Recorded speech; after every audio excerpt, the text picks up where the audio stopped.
Okay, so one of the things that's really important to learn how to style are your galleries.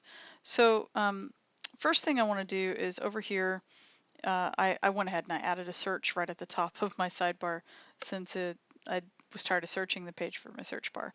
So I'm going to type the word gallery um, and see what comes up. And because we've got this, theme unit test data, we've got a really handy thing called the post format gallery. If you click on that, you'll see that there's a page that's already got a bunch of images that's pulled up in a gallery, which is terrific, right? So, and this isn't like some plug-in gallery. This is the standard gallery that you can put in, where you can tell it how many columns you want the pictures, the thumbnails to be, like 3 columns, 4 columns, and so on. And so one of the things that I want to be able to do is I want to make it so that this caption will actually uh, be able to, any of these captions actually will be able to be overlays so that when I hover, I'll be able to get the caption and know what it is, and instead of having the caption down below the picture. So I'm going to right click this and inspect. And the other thing too that right off the bat you'll notice is it jumps straight to the picture file, the image, and then you can see that it goes up to an anchor tag because it's a link, and then it goes to the div, gallery icon, then the figure, which has a class of gallery item. And so I can collapse that, and you'll see that there are a whole bunch of these figures, and if I hover each one of them, you'll notice that it jumps around on the page to the different ones, right? And so that one is the one that's selected on the left right now in blue, then that one's in the middle. So let's try to take this one that has a reasonable size caption, and let's take a look here. And if you look right off the bat, when I have gallery items selected, you'll see that we've got the max width set and so forth. This is something that if you were to, let's just take a look real quick. I'm going to open this in a new tab just so I can see. Oops, I did not mean to open all of that in a new tab. Let's go right here. You'll see that it's got a whole bunch of different things like gallery columns 3, gallery columns 4, 5, and so on. That's because you can designate whenever you're creating a gallery how many columns you want it to have. And so these already have some predefined widths set up, which is kind of handy. So I'm going to jump back over here to elements. And the other thing I want you to notice is down below, there's also something that's just for plain old gallery item class. And because this is going to be kind of like the parent to both the gallery icon and also the fig caption, and the caption is what's we want to overlay, because those two things are actually children of gallery item. Then what we want to do for gallery item is see what happens if we add a position of relative, because then if we make relative, then we can make the fig caption, we can make it absolute so that it will overlay absolutely, but in a relative way, right? So as long as the parent is set to relative. So instead of me just adding it right here, one of the things that I can also do is I'm going to copy the name of the selector dot gallery dash item. I'm going to copy that, and I'm going to create something that's a new style. And all right, so we'll call it just gallery item, and I'm going to say position is relative, and nothing is going to visually change right now. This is just kind of setting it up so that any of its children can be absolute in relationship to this parent's location, all right, as opposed to the location of the top left of the viewport, right? The next thing that I want to do is I want to take a look here at actually at fig caption. And you'll notice that when I have this selected, you'll notice that it pulls up this class called gallery caption.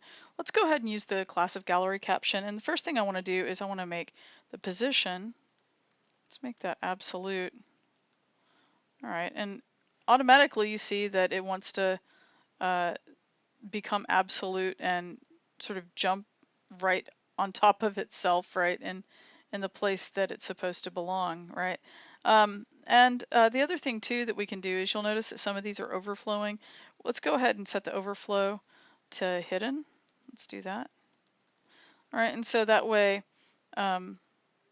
it shouldn't actually keep going, but for whatever reason it is.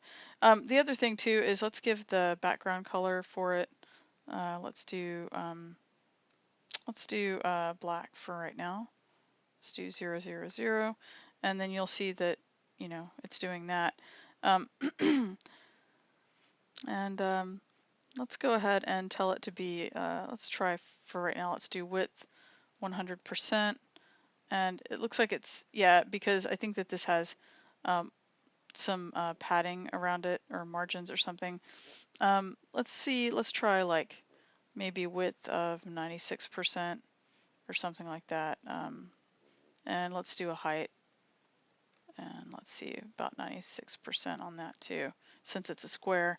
And it's something like that. Maybe what we also need to do is we probably need to do something with these images. I suspect that they're still inline images.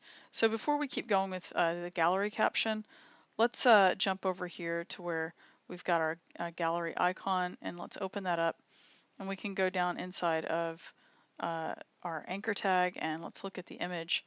And you'll see that we've got an A image, but there's nothing special about it being a descendant of the gallery item. So we probably need to go ahead and make a new rule. So let's click the plus symbol while that's selected. And then I'm going to get rid of that. I'm going to type dot gallery dash item, and then we'll do A img. Okay, so that it's an image that's a descendant of the A tag inside of the gallery item class. All right, and so let's go ahead. First of all, let's say display block, because I have a feeling right now it's inline, and we'll make that block, and then we can say let's say width is 100%. And then it gets bigger. All right, so they all bump up against each other, and then we could do something like padding. Let's say maybe 2% or something like that, and then it gives us a little bit of space in between. Yeah, so this is starting to be a little bit more like a reasonable thing. Okay, and let's try doing like margin. Let's just make sure that it's set to auto so it stays centered if we ever decide to make it less than 100%. And then let's also do the position. Let's see, let's make it relative sort of as a safeguard. And now that it's relative, let's give it a top offset of 0 and a left offset of 0 will be explicit just in case. And let's do, I guess, a Z index or something. Let's just try, I don't know, let's start with 60, and we can use that as a starting place so that we can make other things go on top of it. All right, so that's where the image is right now. And if we go, let's collapse this so that we can click on Fig Caption and get our gallery caption class back. And let's set this up so that it looks like, first of all, we've got the overlay is not happening quite the way that I was wanting it to. You see that's sort of jumping up into that corner. And so we can look at that, and first of all, let's see what happens if we say top, if we say top 0, it jumps all the way up like that. So maybe let's say top is, let's try 2%, and we'll do left at 2%, left at 2%, and that looks like it's better aligned. Okay, and now the other thing too, let's do a Z index. So we've got like maybe 70. And now it's on top. Okay, so now they're on top, which is good. That's what we want. Now it's kind of hard to see. So one of the things that we also want to do is we'll give it a color so that the color is white. So we'll say FFF, so it's nice and bright. We'll do a text align. Let's say center. I guess it already is centered. And then the other thing too that we probably want to do is give this a padding. Let's try padding of like maybe 1M, so that there's plenty of padding all the way around. And you know, you can make a decision about you know, where you want this thing to be positioned, sort of. Yeah, so based off of that, let's see if rem is better as a solution. That gives us a little bit more space. You could also do like 1.5 rem or 1.25 maybe. Gives us a little bit more. And then the other thing that you might want to consider is having a little bit more space maybe at the top and bottom. So maybe the 1.25 rem could be on the left and right side. So let's see what happens if we do like maybe 30% so that it starts to kind of center it a little bit. You could even try like maybe 25%. And so it looks a little more centered on the ones that have fewer lines, which is kind of nice. So we could kind of do that. If you also, you know, maybe you don't want text align center, you could see what it looks like with text align left. That's up to you. Which one of those is kind of your thing. This might be okay centered since most of these don't have long captions. And so now that we can see clearly that these things are lined up. You know, one of the things too that we need to do, actually it's probably not a bad idea if I also do the font size while I'm looking at it really clearly. Maybe see, like if we did 1 rem or something. Oh, it's really, really small. I don't know about that. Maybe 1.5 rem. Then we could even see about 1.25. Because, you know, the thing is that these are captions. So, and they need to kind of work for smaller screens too. You know, and we'll get to this where these cascade in a different way, but we need to make sure that they're pretty small, right? So that on any kind of size screen they would be acceptable.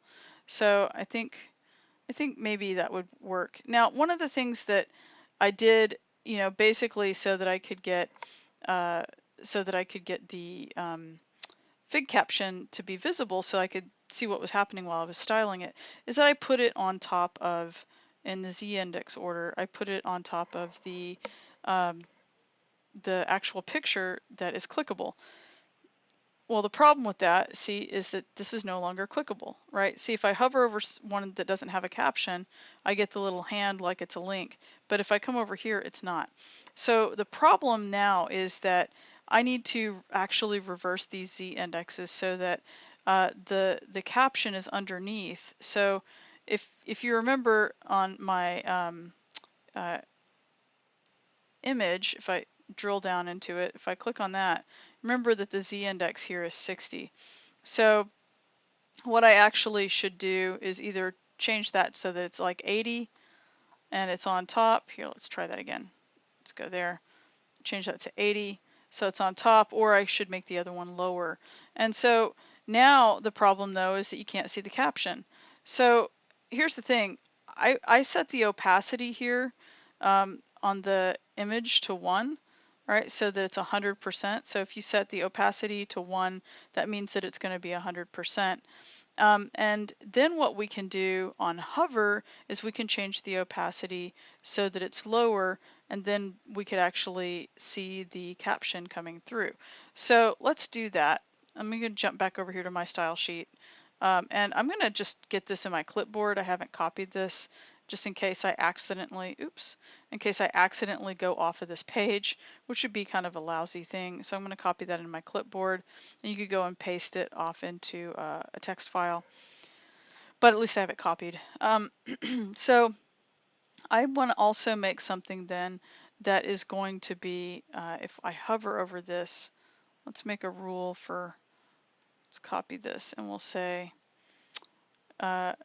gallery item a image hover like this, and we'll say opacity is, I don't know, like 0.2 or something. Let's try that. So that when I hover, I get a low opacity, and then I can actually see what's happening with the caption. Okay. So that works, and then it still becomes clickable. Make sure you don't click on it though, because you'll lose everything that you've got over here. So I'm going to select all of that, copy it back again, since I added something. Okay, and so that's a good start for styling that gallery. And the only thing that kind of bothers me, I would say, is the the scale of the text. If I were to, here, let's do this. Let's move the inspector down to the bottom so that if I am on a much larger screen, right, that's really small text, and I don't think it really needs to be quite that small. I mean, that's a really long caption right there, but doesn't need to be, you know, quite so small. So what I could do is I can also come in here and I can make, I'll make a, say, at media screen, and okay, so we'll make a media query. We'll do min width. Let's do min width of, I don't know, like say 1100 pixels or something like that. And then we'll change the font size to be bigger. We'll say font size is like 1.3 rem. See, like that. Actually, the font size was 1.25, so let's do something like 1.5 rem. And we'll see, oops, and then I forgot, in my media query I have to actually put this selector. So let's do that. Let's tab that in, and then we need to end it like that, and I'll nest that better.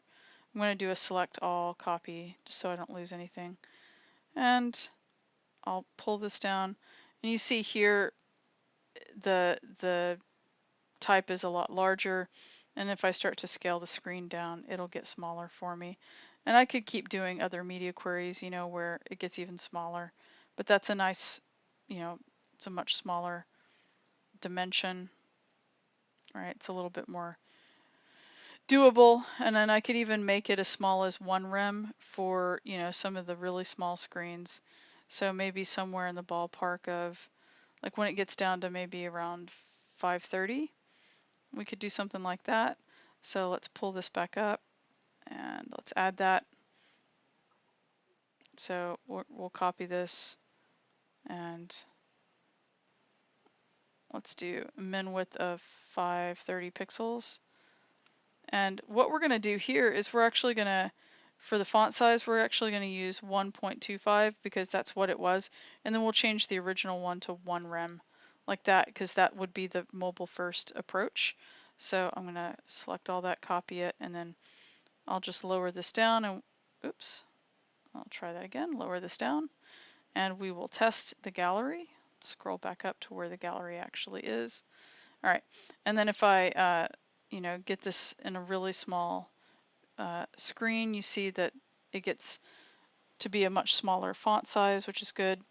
And I'm not so worried about this trailing off. I'm okay with that. And if you were really bothered by it, you could do something like, you could have this be a dark gradient or something like that, you know, that covers it up if you didn't like the way that that was, you know, coming out of the bottom. And so I think that I'm fine with this, and I'll go ahead and I'll take my styles, I'll copy all of those, and I'm going to come over to my, where is it? My style sheet, and I'll do a search right now for galleries. Oops, let's try this again. Let's do a find, and we'll do a search for the word galleries. All right, and you see that it jumps down here to 12.2, so we've got some gallery stuff here. And so I have all this stuff in my clipboard, and one of the things is that, remember, for gallery item, all I did was I added a second rule that had position relative, so I don't want to overwrite this. And then I also need to take a look and make sure I'm not going to screw anything else up. So let's come down here, and I'll just right in the next line, I'll paste everything. And then to be succinct, what I'll do is I'll cut this out, and then I'll make that part of this rule, and I'll just get rid of this so that it's not duplicative. And we'll save that, and we'll put it up on the server. And we can come back here, and before I get rid of this, just in case, you know, I could just duplicate this, and I can hit refresh, and it will refresh here. Okay, and it did refresh, and here we go. And it looks like everything is working as I would have expected it to. And you know, this just where it highlights like this, I could put something in there that was sort of like a, like a before or after content kind of CSS that just, says click or something like that. So you can always go back and do something if you wish. But this gives you like a nice overlay. So that's a nice way to style your gallery. You can do it lots of different ways, but this is one approach.